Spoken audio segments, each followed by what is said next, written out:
Ever wonder why we say things like straight from the horse's mouth or under the weather without even questioning where they came from? Some of these everyday phrases have shockingly strange and unexpected, and sometimes even dark origins. Welcome to World Decoded, and get ready to have your mind blown as we uncover surprising history behind common expressions. And hey, if you enjoy this kind of content, don't forget to hit that like button and subscribe to World Decoded for more fascinating deep dives. With that being said, let's dive in. The whole 9 yards. Giving everything you've got or doing something to the fullest extent. The true origin of this phrase is a mystery, but one of the most popular theories comes from World War II fighter planes. The machine gun belts used in aircraft were said to be 9 yards long. So when a pilot emptied the entire belt on a target, he had given the whole 9 yards. But that's not the only explanation. Some believe it traces back to Scottish kilts, which supposedly required 9 yards of fabric. Another theory links it to early concrete mixing, where a full batch took 9 yards of material. While the real origin remains debated, the meaning has stayed the same, going all out, whether in battle, work, or life. Close but no cigar. Almost succeeding, but ultimately failing.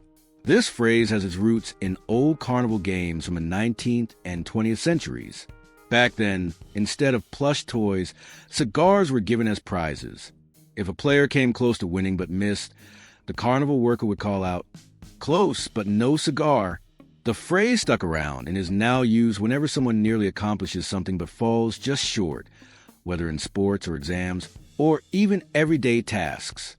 Just imagine the frustration of being so close to winning and walking away empty-handed. Giving the cold shoulder, ignoring or dismissing someone rudely. This one comes from medieval England, where hospitality was a big deal. When guests arrived at a noble's home, they were welcomed with warm meals. But when it was time for them to leave, the host would subtly hint at it by serving them a cold shoulder of mutton instead of a freshly cooked meal. It was a polite but clear message. It's time to go. Over time, this evolved into our modern meaning of deliberately ignoring or shutting someone out. So next time someone gives you the cold shoulder, at least be glad they're not literally handing you cold meat. Straight from the horse's mouth. Getting information from the most direct and reliable source. This phrase comes from horse racing. In the world of betting, gamblers wanted the most trustworthy inside scoop on a horse's abilities. While trainers and stable hands had valuable insights, the best way to judge a horse's potential was by checking its teeth, because a horse's teeth reveal its age and health. If someone claimed to have information straight from the horse's mouth, it meant they had the most reliable source possible.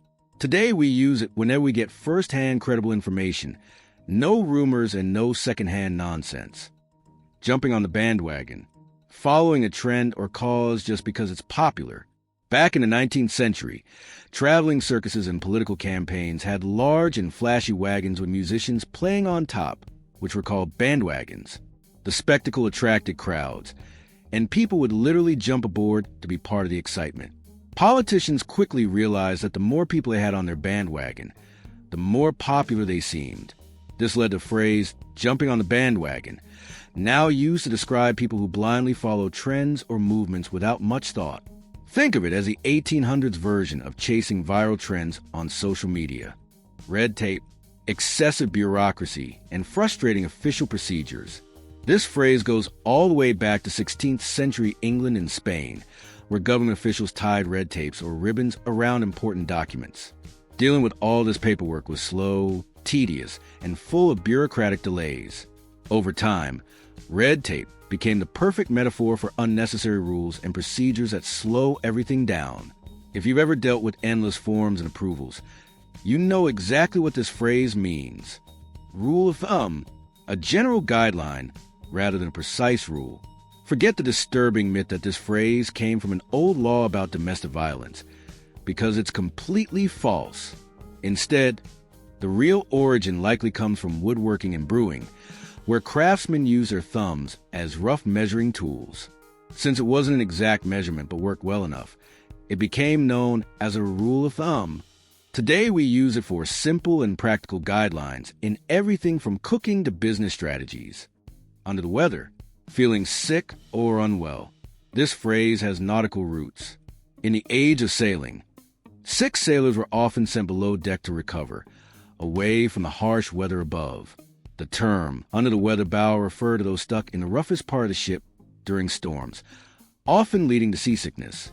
Over time, it became a general way to describe feeling unwell, whether it's a minor cold or just being out of sorts. Let the cat out of the bag. Accidentally revealing a secret. This phrase likely comes from a medieval market scam. Dishonest merchants would sell a bag claiming to contain a piglet, but when the buyer opened it, they'd find a worthless cat instead. The secret was out and the scam was exposed. Though there's no definitive proof of this origin, the phrase has been around since at least the 18th century. Today, we use it when someone spills the beans on a secret, intentionally or not, by the skin of your teeth, barely managing to succeed or escape danger. This peculiar phrase comes from the Bible, specifically the book of Job, chapter 19, verse 20, where Job laments his suffering, saying, "My bone cleaveth to my skin and to my flesh, and I am escaped of the skin of my teeth." Since teeth don't have skin, the phrase is purely metaphorical, emphasizing just how narrow the escape or victory is. The phrase has since been widely used in situations where success is achieved by the slimmest margin, such as passing an exam with the lowest possible score or narrowly avoiding an accident, dead ringer, an exact duplicate, or someone who looks identical to another person. This phrase comes from 19th century horse racing, where dishonest racers would substitute a nearly identical horse, a ringer, for a slower one to win bets. The term dead in this context means exact or precisely alike, leading to the modern usage of the phrase. Today, people use dead ringer to describe uncanny resemblances, especially between people who look strikingly similar. And there you have it, the surprising, bizarre, and sometimes shady origins of everyday phrases. Next time you hear someone say, "jump on the bandwagon," or "give the cold shoulder," you'll know exactly where it came from. But now I want to hear from you. Have you ever come across a phrase with a mind-blowing origin? Drop it in the comments. I'd love to see what other wild expressions are out there. Also, let me know what topics you'd like me to cover in future videos. If you enjoyed this video, don't forget to hit that like button, share it with your friends, and subscribe to World Decoded for more fascinating deep dives. Your support really helps the channel grow. Thanks for watching, and I'll see you in the next one.